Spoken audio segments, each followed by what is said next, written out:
It's time to get all set for Sunday, a podcast for busy and distracted Catholics with your hosts, Scott Williams and Jeff Traylor. When I hear the coffee brewing, I think, what the heck we doing? Because I got barely any sleep last night. As the diaper bag I pack with Hot Wheels dollies and some snacks, I say a prayer there'll be a seat in the crime room this time. It's alright, cause I'm all set for Sunday. It's alright, cause I'm all set for. It's alright, cause I'm all set for. It's alright, cause I'm all set for Sunday. Welcome to All Set for Sunday, a podcast for busy and distracted Catholics to be a little more prepared for Sunday Mass. My name is Scott Williams. My co-host is Jeff Traylor. Hey, bud. Hey, Scott. How's it going? I'm good, man. How are you doing? I'm doing all right. Yeah? Yeah. You tired? A little tired. A lot A of little sap. tired. Yeah. A little full. A little full. A lot of sap. Father Peter Marshall is here. You didn't do anything last week, did you? Nothing. Not a thing? Not a thing. Good. Yeah, we're all right. we're all a little tired coming off the National Eucharistic Congress. But how amazing was that? Oh, just unbelievable. I've been just smiling and glowing since it finished. Like just and continuing to like relive through all the stories people are posting on social media, the just people being able to reflect on their experience. I've just overwhelmingly there's a few naysayers out there. They can get lost, frankly. Like there was a beautiful, beautiful movement of the Church and of Jesus Christ in Indianapolis last week. And like, what an awesome opportunity for us to host it. Yeah. And like 10 stars. welcome people. Yeah. 10 out of 10 would attend.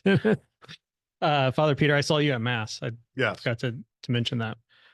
We were looking down and we had seats like on the second level, but In They're not- Lucas Oil Stadium. yeah, and all that. I was like, oh, there's Father Peter. I know him. Was I leading the priest then? Or just wandering around? It was when I think that you were helping like distribute the Saboriais to the priest. Yes. Is that the technical Yeah. term? Laboria.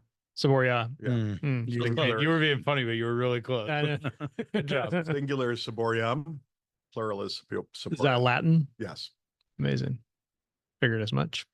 All right. Well, it's no longer the National Eucharistic Congress. We've been leading up to this for a long time, but now we've been sent forth, if you will. Yeah. Yeah. And now we just go back to our parishes, which is smaller than Lucas Oil Stadium.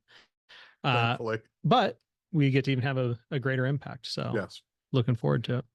Did you say thankfully? Thankfully, our parishes are smaller than Lucas Oil Stadium. Yes. I mean, yes, but also that was pretty cool. It was amazing. I mean, pretty amazing to just Yeah. see tens and tens of thousands of people worshiping together and praying together. And I told my wife like the chills and goosebumps I got when that stadium was saying the Confiteor, like Right.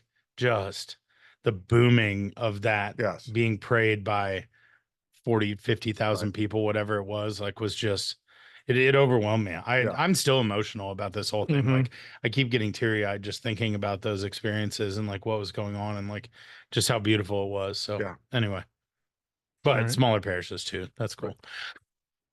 All right.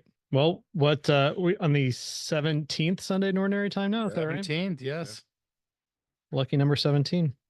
Is it? Ready for the 2-minute drill? Yeah. All right. 17th Sunday in Ordinary Time. Our first reading comes from the second Kings. So a man brings is it Elisha? We've done this before. Mhm. Elisha, I think. Elisha, is that how you're gonna say That's it? how I'm going to say it. Okay. A man brings Elisha 20 barley loaves and some grain. Elisha tells his servants to give it to the people to eat. And the servants don't feel like they just don't believe that can feed hundreds of men. But he reassures them and says that the Lord has promised that there will be enough and even some left over. And the servant distributes the food, and Elisha said, everyone eats, and therefore food is left over. So I think we've heard stories like that before. But Now, where did the man come from? the servant? Mm-hmm. Where did he come from, Scott? Oh, you just want me to say. He obviously came from Baal Shalashasha. Perfect. Thank you. Also, Nailed how it. you say it? Yeah.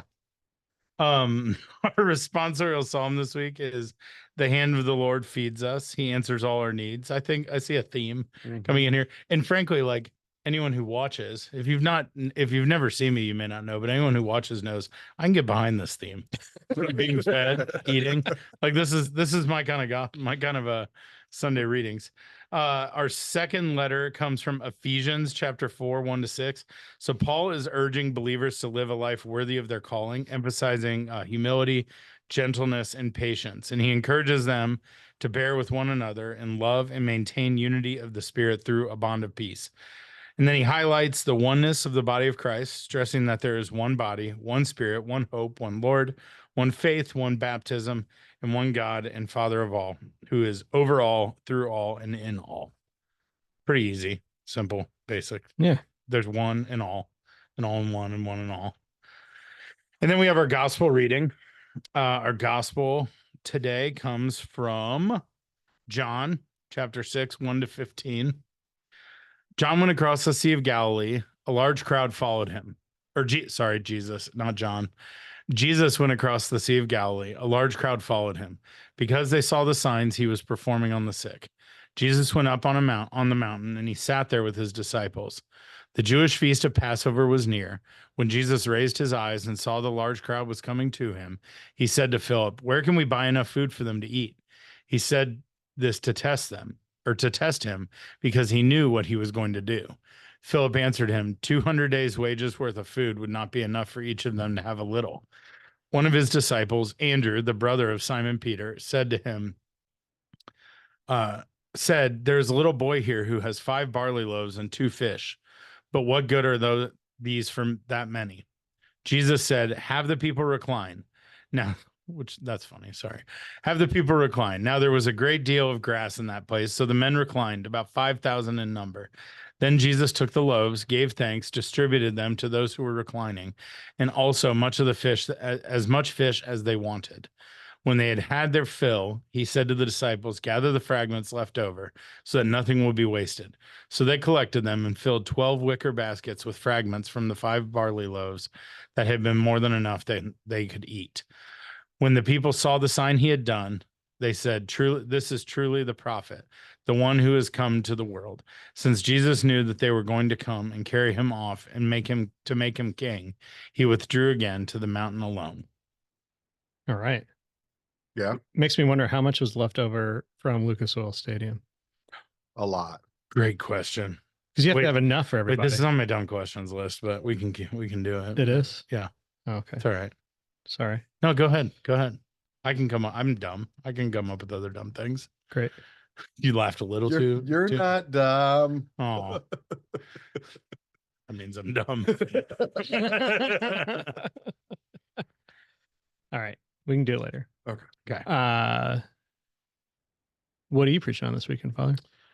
Well, I think this is God's providence, right? Like we have the National Eucharistic Congress, and then we're heading into several weeks on John chapter 6, which is the Eucharistic chapter of John, where we begin with the feeding of the 5,000, and we go into what we call the bread of life discourse, where Jesus makes explicitly clear what the Eucharist is. So this week is like an introduction of God miraculously working to satisfy us. And I think it's important to say that it's not just feeding us. It's not just our physical needs. It's satisfaction, right? They ate till they were full, and there was 12 wicker baskets left over just of the bread, right? Abundance. And so I think this is great to kind of keep the energy and the movement of the Eucharistic Congress going as we transition back into normal life for that. So, all right. So, well, where do we go from here then? We have we're satisfied. We know that God will provide, but what do we do with that? Yeah, so I think two things. We say we know that God will provide, and yet every time there's a hint of even the possibility of scarcity in our lives, Mm-hmm. do we lean into God, or do we begin to plan and worry and work to avoid that? And I'm not saying we should be foolish or that planning is bad, but where is our kind of heart going? Is it going into worry, or is it going into trust? Right. Mhm. And so I think that's a thing. And then I think at the end of the Congress, both Cardinal Taglia and Bishop Cousins was very clear to give us mission, right? Mm-hmm. And if the whether you take it from the end of the Mass, go, whether you take it from what you have received as gift, you should give as gift, or the accompaniment to find someone who, particularly a Catholic who has wandered away or drifted away, uh, to bring that abundance to somebody, right? Yeah. I was really struck by that. And I didn't get to go to a lot of the sessions, but I recall Bishop Cousins talking about, like, I think he said like 170,000, Yeah. or like what if everybody in this room accompanied one person? Um, what are like practical things to be able to do that? Where, let's say, I mean, I'm sure it's different with every person that you might encounter, but like, what's step one of walking with somebody on the journey back to the church? Yeah, I think I think there's multiple possibilities for step one, right? Like one, and part of this, I'm perhaps not the best person to speak for a lay perspective in this, because the cloth, the collar maybe gives me. Which color? Why are you so hateful? You're gonna be my one, accompanying you into love and respect. Tell us as a bartender how you can really evangelize. But I think there's like an allowance and an expectation given to me as a priest, Yeah, right? for sure. But I think like asking people, hey, Like, you're kind of forced to put yourself in that. right. And people are like, of course he's asking us questions like that because he's a priest, right? Mhm. So, but I think asking people, hey, what happened? Why did you stop going to church? Right? Like, is there something that we can resolve, something that needs to be fixed? Can I help? And but I think a lot of times just nobody has asked that person to come to mass in years. Mhm. And maybe their family has said, oh, we don't want to drive a wedge here, or we don't want to run them off further, so we're not going Right. to pressure them. But like it's kind of like a priest, raising money. If you don't ask, nobody's going to give. And if you don't ask somebody, hey, will you go to mass with me this week, they're never going to go, Mhm. right? um so, and then I think that second part is also important. Will you go to mass with me this week? Like, do you need a ride? Do you want us to save you room in the pew? How can we make this comfortable for Mhm. you to come back, right? Yeah.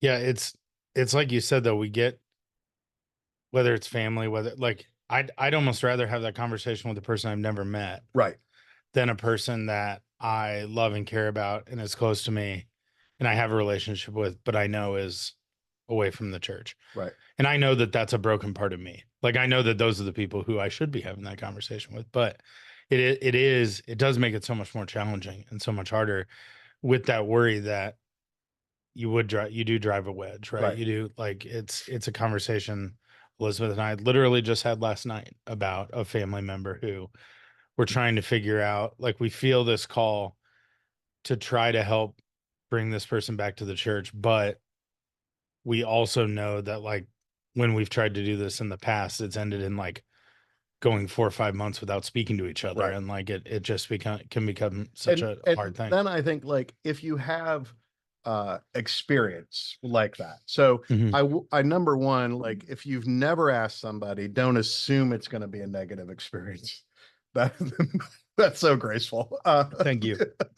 So don't assume it, but if you have had a negative experience, is there something else around the church other than mass that you can invite them to? Mhm. Is there an activity, a parish picnic, something that might be a little bit less pressure, a movie night, whatever, that you could invite them to kind of be church adjacent, if that makes sense, right? Yeah. So Makes a lot of sense. I obviously come from a background of Catholic schools, Right. right? And that was where, and there are many times, and deservedly so, that Catholic schools catch a bad rap of, there's the classic phrase of, well, I went to Catholic school for 12 years and I Right. didn't know that. And it's like, well, you were poorly Right. catechized for 12 years. Right. And like, sometimes that is the case. Yeah. And going to Catholic school does not define a person's faith, right? But I do think Catholic education becomes a way, like with this family member, their son, like we were able to like help convince them to enroll their son in Catholic school. Well, now he's in kindergarten, having an amazing experience Right. and like building friendships, and they're building relationships, and they're on the property of the church, right? And attending events and participating in things. I do think, especially in the state of Indiana now with the voucher program and things, like it is an opportunity to maybe like, and I do think when people start having kids, it becomes a whole, like they Yeah. approach that sort of thing Well, differently. and I've seen like when kids get to second grade and all their classmates are preparing for second communion. They're all preparing for second communion, first communion, that like a whole family can experience conversion and like baptisms happen and mass confessions, for the first time in decades and all of that, because of the excellence of the school, communicating that. Yeah. So We were talking with a diocese that's working on a program recently for really that time between baptism and first communion, which is kind of like a dark period in the church, where they're setting up this program that helps couples, like accompany couples during that time, which I think is really innovative. But I think part of the, like half the struggle is just having the resources to know what the next thing to do, because like you said, like especially with family members or people that you're close with, it makes it even more difficult to do that. But I think it's important to talk about, because I also feel like inviting someone to mass is like pretty far down the line of the process. I mean, if somebody was, Catholic and then was away, then inviting them back to mass is one thing, but like inviting somebody to mass, like somebody that's unchurched or goes to a different denomination or something like that, I could imagine like going to mass being a very, I don't know, what's a way to say it, like over the top experience if you don't know what's going on. Right. We had some good friends who moved to town. They had grown up in the church, had been away from the church. This was probably 7 or 8 years ago. And when they moved back to town, we invited them to come to mass. We said, come to our parish. We've got a great pastor. Like you'll really enjoy this. Like it'll be a really good experience. And they said, okay, like that sounds great. And they came to mass, and there was a missionary priest preaching that weekend. He preached 25 minutes. Oh, fathers, don't do that. And they didn't have a good experience. I like, glory to God, they've joined another parish. Like they've come back to the church. Like they said, they saw the value in that. I don't think it had anything to do with us, but it was just one of those funny experiences. Like when you just said that, I remember we walked in that weekend and like my stomach fell out of me where I was like, oh no. But like I stress that to my staff constantly, that the Sunday experience, like we have to put our energy and our resources into that, because we don't know if this is somebody's first time ever in a Catholic church, somebody's first time in years back to a Catholic church. Like greeters and these things, it's easy to dismiss and say, well, it's the Eucharist, right? And certainly the Eucharist is the thing, but all these other pieces can help remove barriers to the Eucharist, right? And so, and you know, I don't think I've ever preached for 25 minutes in my priesthood. So I don't know that you've got 3 Sundays together. You preach for 25 minutes. I think you have a In a good, good way. I'm not Right, saying like, I'm not right. saying that negatively. it's probably 3 Sundays together is about 21 minutes. Yeah. Yeah. Yeah, no, but I think you also give like incredibly good homilies that like make me walk away thinking. And like people say that on like, yeah, like you don't. I want to also say I've heard beautiful 25-minute homilies, right? Just not it was not that one. And when you're pitching, when you go to my like at the time, our pastor, which you both know well, Father Tim, you're like a 43-minute mass in and out like that. He just never stopped Right. going. And when that's what you're kind of pitching to somebody as like, hey, it'll be easy. Your kids are young, but it should be good. Like mass keeps moving. Right. And all of a sudden you're an hour and 20-minute mass. Like it's a whole different ball game. Right. But yeah, yeah. All right. We ready for some dumb questions? I think so. I don't know. Question is, are you guys ready for I'm the ready. dumb questions? All right. Yeah. Okay, so Scott alluded to it, the feeding of the 5,000 or the 50,000. Right. Rough estimate at the end of all of these large masses that were had, how many hosts left over? Because every day Right. there was like a stadium filled mass plus what 5 or 6 at minimum other masses taking place on the property.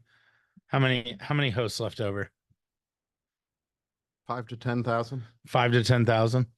Did Father James put them all in rubber tubs with yellow No. lids on? No. Okay. No, We asked him about this a while ago, so I wanted to double check. He's on next week. We'll ask him. the priests of the archdiocese after the closing mass were encouraged to take a few ciboria directly from the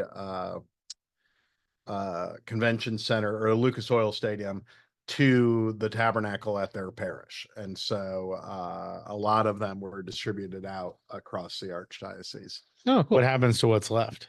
The cathedral will use it. So Gotcha. They got a big tabernacle. They do. But it's just stacked right it's now. stacked. So they've got to consecrate like one host a mass for Right. the next 6 months. Right. Well, this happened to us. It happens every summer, but like after baccalaureate mass, Roncalli brings Yeah. their ciborium over to us because there's no one on campus. And so it takes about 3 weeks for us to kind of Mhm. work through all that. So the hosts need to be consumed or buried. Or buried. Which I've also heard those stories of like after big things like this, they'll go to a Catholic funeral and I can't like I'm hoping for this. If I can Right. write this into my will, I would like to, but bury me with 10,000 hosts, Why not? consecrated Yeah. hosts. Like what a gift. Yeah. That'd be amazing. I've never put hosts in a casket with somebody, but I have asked about like old liturgical books. and books and Yeah. investments and Yeah. yeah. Anyway, 10,000 hosts. That's what I'm looking for. Okay. Second, you spent this week as the Pied Piper of priests, Right. right? Like you were leading all Yeah. the priests every time they had to walk somewhere, you were Right. out front, right? My wife famously showed me a beautiful picture of priests in deep reflection and you staring at your watch. Last night we were watching a video that my daughter made of the procession and you were like, right, there were actually some deacons dragging behind you. It looked like Right. you were trying to hustle them Come on. along. Yeah, but Yeah. what was that like? I know that there's like a lot of pressure that goes into that, but what was that experience like? Like I imagine you had a lot of interactions with different priests and things like that. Like how was that? It was really great. One, it gave me like a very privileged view, right, of everything that was happening from the center, to be able to see mass every day and the big procession through the streets and all of that. That was a great privilege. It's also a great privilege, I think, to I always have on my heart to help other priests. And this is a small way, in some ways, a lesser important way, but it's helpful to know we're going to go here and we're going to do this. And this is what, it helps guys feel at ease in those big liturgies. And so that was a great gift to me as well. And then just seeing like some of my students from when I taught at the seminary or was their spiritual director, who are now pastors and thriving in their own ministries and doing so well. And those are very joyful reunions as well. And then working backstage. Yeah, yeah, it was backstage. With like back sanctuary priests and lay people from across the country who were just like in love with the church and giving so generously. And, we were there early in the morning and I didn't stay. My team wasn't there for late at night, but we were there early every day before anybody else and setting up and just making sure that 30,000 people or more could have as reverent a mass as possible. Yeah. Yeah. No, it was awesome. Next question I have then is like, what was your biggest like surprise of this week? The thing that like caught you off guard the most that like not necessarily like a bad thing, but just like something that like kind of took you back and like you didn't expect. I think true confessions. I think it will surprise you and your listeners to hear that I'm not really a rah-rah kind of person. Like, I'm a little bit more stoic and reserved, but like, and I'm also an introvert. So crowds of 50,000 people is not like fun necessarily, but it was fun and it was really beautiful. And, as a priest and a Catholic, I'm always concerned about division in the church and where we find our unity, and like none of that. I didn't experience any of that this week. Just everybody was happy to be there and everybody was okay with the decisions that were made on how to do things. And it was just a beautiful, beautiful moment of us being the church in, I think, one of the best ways I've ever seen. So yeah, it's awesome. Did true or not true or false? Yes. The Eucharistic procession. Yeah. Beautiful experience that took place downtown Indianapolis. Right. You staged your car at the end of it, so you didn't have to walk. 500% true.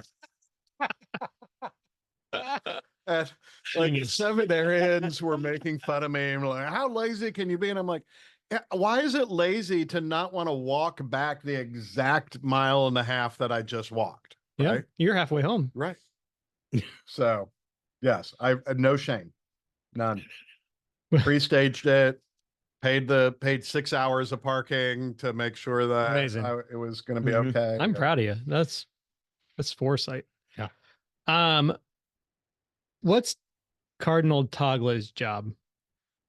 He is he was like the delegate, right, that the Pope sent. Say it in a way that everyone will understand. Right. If you actually know his title, I'll be really impressed. I just read it the other day and it's got some words. I think his title is pro-prefect of the dicastery for evangelizations of people. Yes. Right. But he's not like the papal nuncio. No, that's who was also there. Pierre, right, who was also here. But Cardinal Tagle was sent here. A big event like this typically has a cardinal, maybe an archbishop, but typically a cardinal sent by the Pope as his personal representative to the event. Cardinal Pierre is the Pope's ambassador to the United States government. Got it. So he's not necessarily going to be that person for things. But Cardinal Tagle is like a Vatican in the world, cardinal. for whatever like infrastructure and things are. He's a high ranking church official. Like he's right up there in like the top group of people who are running the Curia and things like that. Absolutely. Yeah. He was entertaining. Yes. He had a really great energy about him. He was like, that was a lot of fun. Yeah. Did you get any time to speak with him individually? No, I'm just a lowly parish priest, so no time. Who was who did you like geek out about getting to meet this week? Was there a person that you did get to like I don't think I see met or meet or anybody. some archbishop or bishop or somebody who like you were like, oh, that's cool?